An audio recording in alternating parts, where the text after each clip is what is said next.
कांग्रेस ने हामी तक नहीं भरी। इसके बाद आरजेडी ने भी कांग्रेस को सबक सिखाने की ठान ली।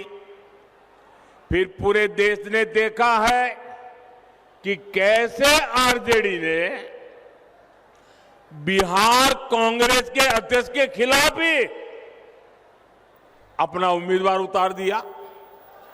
साथियों, आजकल ये दोनों दल एक दूसरे के बाल नोचने में लगे हैं। और तो खबर ये है कि हर बूथ पर कांग्रेस के लोगों ने आरजेडी को हराने की ठान ली है। आप देखिएगा,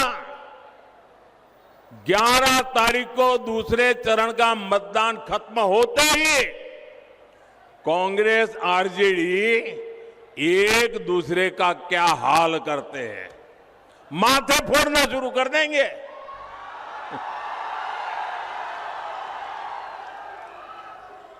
साथियों, बिहार का तेज विकास एकजुट एनडीए ही कर सकता है।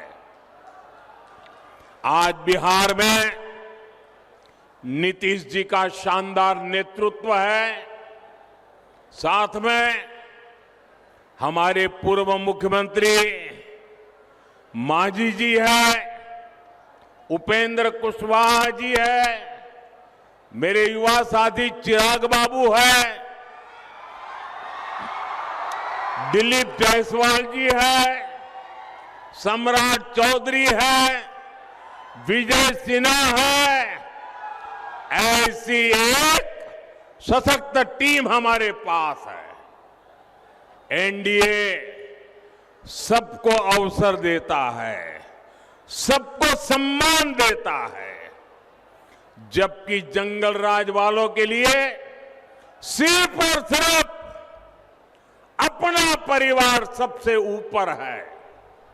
साथियों, जो पिछड़ा है वो हमारी प्राथमिकता है। एनडीए सरकार की कल्याणकारी योजनाओं में ये साफ साफ दिखता है। हर गरीब को पक्का घर मिले, ये मोदी का संकल्प है।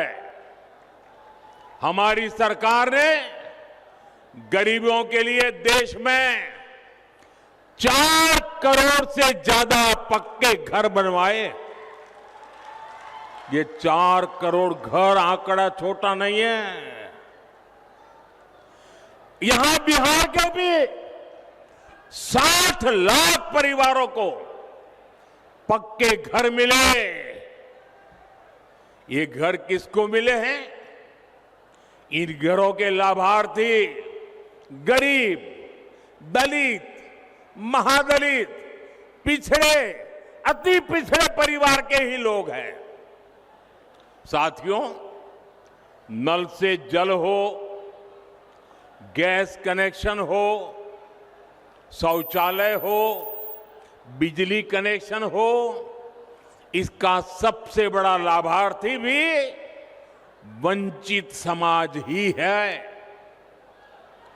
एनडीए सरकार मुफ्त अनाज और मुफ्त इलाज की भी सुविधा दे रही है, ताकि गरीब की, वंचित की चिंता कम हो। साथियों, यही तो सामाजिक न्याय की सच्ची परिभाषा है।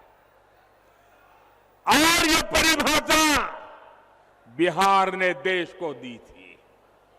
लेकिन इन भ्रष्ट परिवारों ने अपने स्वार्थ के लिए ही इसका उपयोग किया। मैं बिहार एनडीए की टीम को बधाई दूंगा कि आपने सच्चे सामाजिक न्याय के संकल्प को लगातार मजबूती दी है।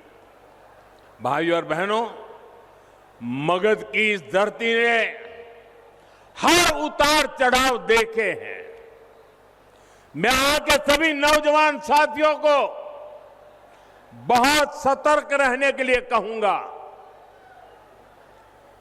मेरे नौजवान साथियों, मेरी बात गौर से सुनिए और अपने परिवार के जो बड़े लोग हैं, जरा उनसे मेरी ये बात की चर्चा कीजिए।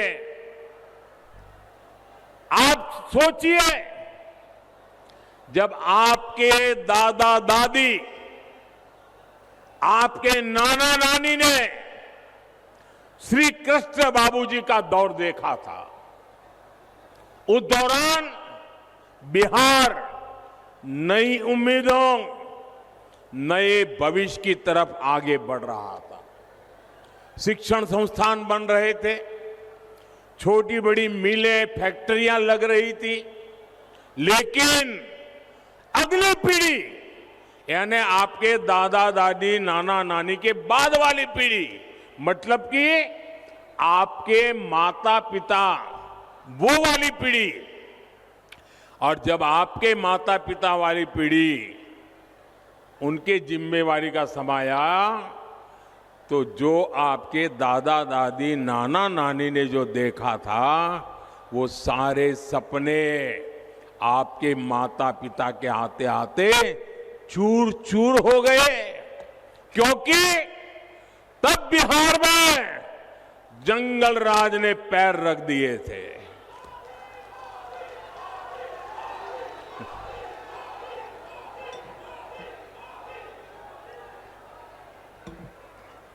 साथियों, आरजेडी के जंगल राज की एक ही पहचान थी, और जैसा ही मैं बोलूंगा, आप हर एक को लगेगा कि आपका मोदी सच बता रहा है। उनकी एक ही पहचान थी, कट्टा, क्रूरता, कटुता, कुसंस्कार, कुशासन और करप्शन। ये था कि नहीं था भाई? यही उनकी पहचान थी कि नहीं थी? हर गली मोहल्ले में कट्टा चलता था कि नहीं चलता था? आए दिन कट्टे का खेल होता था कि नहीं होता था? जंगल राज की निशानियों ने मगध के गौरव पर नरसंहार का, समाज के में बंटवारे का दाग लगा दिया। हालत तो ये थी, किसी कर्मचारी का वेतन बढ़ता था तो वो परेशान हो जाता था। ये दिल्ली में बैठे एयर कंडीशन कमरे वालों को समझ नहीं आएगा।